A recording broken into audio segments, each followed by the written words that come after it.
I look forward to it. I play tennis. It sets me up for the week. So if ever on a Friday I have to do my second favourite thing, like 3 weeks ago, attend a neighbour's kid's funeral, I'm like, this is boring.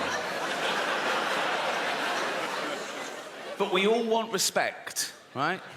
We all want respect, and we all want to raise our status in society. We can't help that. That's in our evolution. That's groups elected from when gossip used to control the tribes, right? And there's still 2 ways you can raise your status in society. One, be competent at something. Like, oh, he's a good hunter. Go with him. He's good for the tribe. The other way you can raise your status is have virtue. Like, oh, he's not a great hunter, but he's wise or kind or whatever, you know. And then, with the advent of social media, people suddenly discovered they could just say they were virtuous. No evidence, no proof, just loads of flags in their bio, right?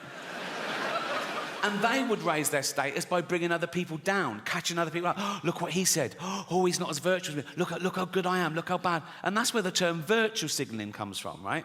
And I hate it when they bring their kids into it. You can believe what you want, have opinions what you want, vote how you want, but go on a march, great. But when I see a 5-year-old holding a placard, he doesn't know what that says. That's the adult, you know. Like I saw someone tweet this once. Someone tweeted, my 4-year-old just looked up at me and said, Mummy, why does Rishi Sunak hate poor people? Never fucking happened, right? But the most annoying thing about virtue signalling is it's people being smug about having the morality of the age. You're what you're like because of where you are and when you are. Like, it's not brave of me to be an atheist in this country, in this year. It would have been brave 200 years ago, or mental. And it'll be brave in some other countries, or mental, right? But people say things like, oh, I'm anti-racist. Yeah, well done. We all are. We know that's the way to be now, but it wouldn't have always been. Well, if you'd have been born in a different place or time, maybe you wouldn't. They go, no, I'd been anti-racist whenever I was born. Well, people say things like, they go, oh yeah, I'd have definitely hidden Anne Frank. Would you? Would you? Anne Frank comes to your door in the war, right? You open it, right? There's Nazis everywhere, right? She goes, can I hide in here? You go, what up? Just face-palmed Anne Frank, like that. Whoa, wait. What happens if they find you? They murder me and you. Go next door. They've got a lovely big attic, they've got a typewriter, you're gonna... But I'm anti-racist, of course I am. But I'm willing to admit that if I'd have been born 300 years ago and I was white and wealthy, I'd have probably have owned slaves. Because I'd been nice to them, so shut up, right? I'd be the best slave owner you've ever fucking... No, I'd dress mine well, I'd dress my slave... Yeah, I would. I'd dress mine in little suits, right? I'd go throw those dungarees away, put a little suit on her. All the other slaves looking at it, I go, you fuck... And I go, right, you know, let's go to the pub, boys, right? And all the white people go, you can't take your slaves to the pub. I go, fuck you, fascist. They're my slaves, I'll do what the fuck I want with them. We go in the pub, the barman will go, you can't bring them in here. I go, fuck, we're going to the saloon bar as well. We got little suits on it. You look good in your suits, boys. Wear socks. We wear socks. Suits. I go, I'm buying the drinks, put your money away. You haven't got any money, but you know what I mean? And then we just having a laugh, teasing each other, just bants. Like, if one of them got a bit too familiar, I would have to punish him, just to keep the status quo. If he called me gammon or something, which is the only racial slur allowed now, isn't it? That's fine. You can call a white person a gammon. It's fine for some reason. You can even be ageist. You go, you fucking old gammon, and it's totally acceptable for some reason. But I'm going to reclaim the word. You know, like black people have reclaimed the N-word, I'm going to reclaim the word gammon. So I'm going to be in Carluccio's in Hampstead, right? With all my white friends, and we'd just be hanging going, how you doing, McGammon, right? And if our black friend, Rupert, I said it was Hampstead, if If Rupert came in and went, McGammon, I go, you don't fucking use that word. My point is, morality evolves. It moves with the times like everything else. Just think of that. In a few generations, we've gone from owning slaves, being legal and respectable in the eyes of God, to a racist being the lowest of the low, isn't he? A racist is the worst person in society these days. Actually, a paedophile is the worst. Goes paedophile, then racist. A racist paedophile is the worst If I met a racist paedophile, I'd go, fuck the little black ones too, you bigot. You know? We have been other comedians writing for the posh papers, doing that thing they always say, he's punching down. Well, comedy should punch up. We only punch up. We punch up. Their idea of punching up, they have a go at Boris Johnson. How the fuck is that punching up? You know, the cunt is learning disabled. He's like this fucking waterlogged Gary Busey, fucking albino Eggman thing. He can't string a sentence together. Have you heard him talk? He's like, he's a fucking moron. I punch up. I have a go at people like, I don't know, Stephen Hawking, right? Yes, the greatest brain that's ever lived. He can take it. And he wouldn't even have minded when he was alive, because he's part robot, isn't he? I think he's basically a talking chair, so you can say what you want. And he was on Epstein's island, apparently, so fuck him. I don't... What was he doing there? Why do I want to go? Why? Why do I? You're not just there doing fuck. I would go, what? I know pedos who'd kill for a ticket to that.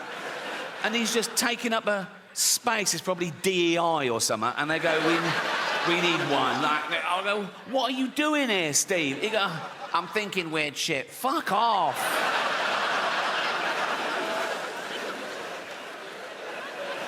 That is probably a hate crime. That is.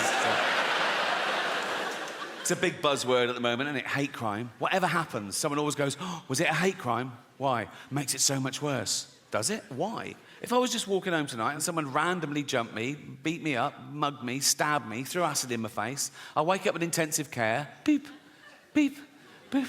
I open my eyes through the bandages. There's a policeman. He goes, Miss Gervais. I go, yeah. He goes, we just want to let you know it wasn't a hate crime. I go, oh, thank God for that. Pretty hateful, isn't it? But no, a hate crime is something that's based on your race, disability, sexuality. So a guy with a gun, he wants to kill someone at random. He sees a crowd. He goes, eeny, meeny, miny, mo, bang, kills someone, dead.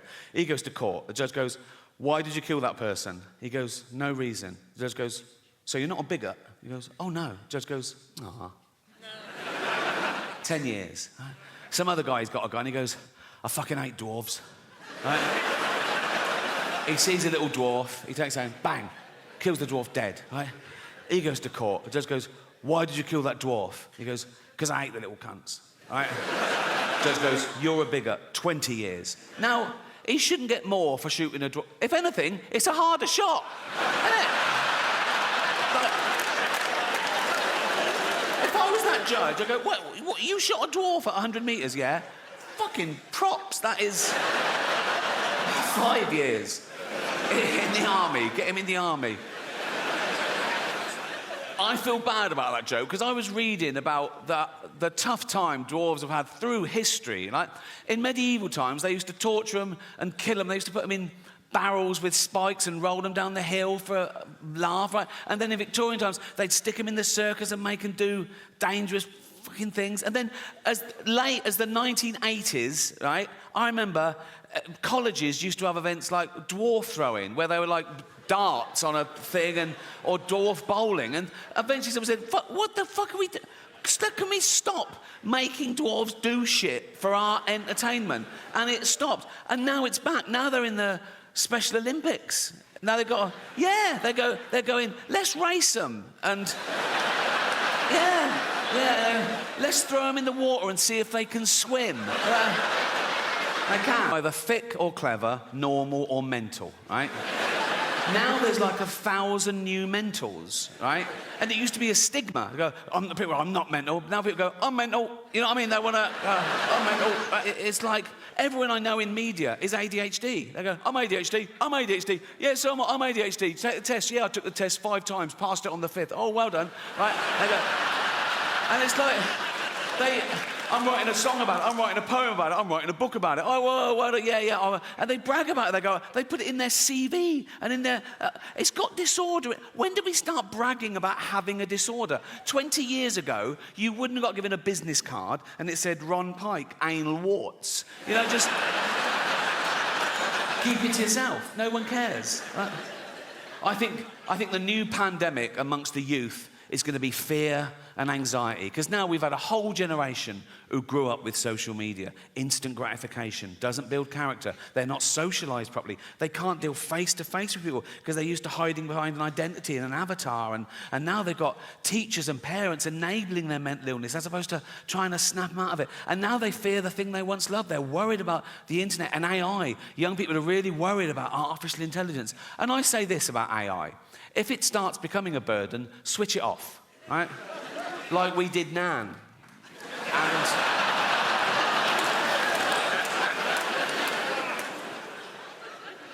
another big fear amongst the youth is climate change. They're really worried about global warming. And I looked into it, and if the polar ice caps completely melt, the sea level will go up about 60 metres around the world. So all coastal areas will be affected a bit, but the real devastation, the real loss of life, will be in places like China and India.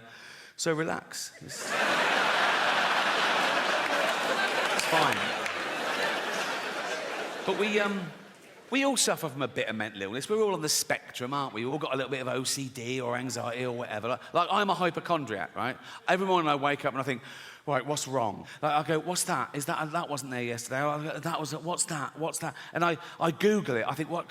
And I catastrophize as well. So I Google it and the first sort of like 5 or 6, I'm fine with. Like, it goes, it could be anxiety, yeah, could be lack of sleep, yeah, I didn't sleep. Could be lack of fibre, yeah, I'll have some more fibre. Could be lack of vitamin B, I'll get it. And then I just keep pushing me, like, it goes, could be cancer. I go, it's cancer. Like that. Once I came out of the bathroom and I went, Jane, I think I've got bowel cancer. She went, we had beetroot last night. I go, oh, yeah, cheers.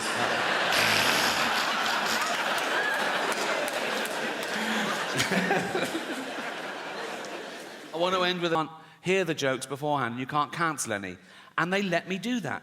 I did have to show a lawyer the jokes about an hour before to make sure I hadn't broken any laws, and I never had, because I know the law. Sometimes the lawyer would go, are you sure you want to say that, right?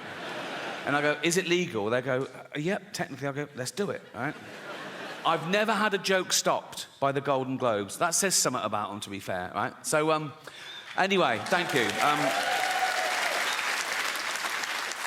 This last time, they said, oh, you've got to see the lawyer the day before now. I went, OK, great. So I was driven to the Beverly Hills Centre, and they're all setting up, right? And the photos of the A-listers are all in their chairs. I go, oh, there's Brad, there's Leo, there's Bob, oh, this one. And this big guard showed me to this room, and he opened the door, and he shut it behind me, and I looked, and there were suddenly 10 lawyers in suits. It was usually like this middle-aged woman in a jumper, right? And I thought, what the fuck's happened? I think, oh, is it because it's my last time and they're just making sure I don't say anything? Right? And they were there, and I went, hi. They went, hi. I said, should I do the monologue? They went, please. Tough crowd, right? So I had the monologue, right? And I was sort of going through. It was like 7 or 8 minutes long. So I was doing the jokes, and after each joke, I sort of looked up, and they were sort of going, making notes like that. A couple of the younger ones were going like that, right?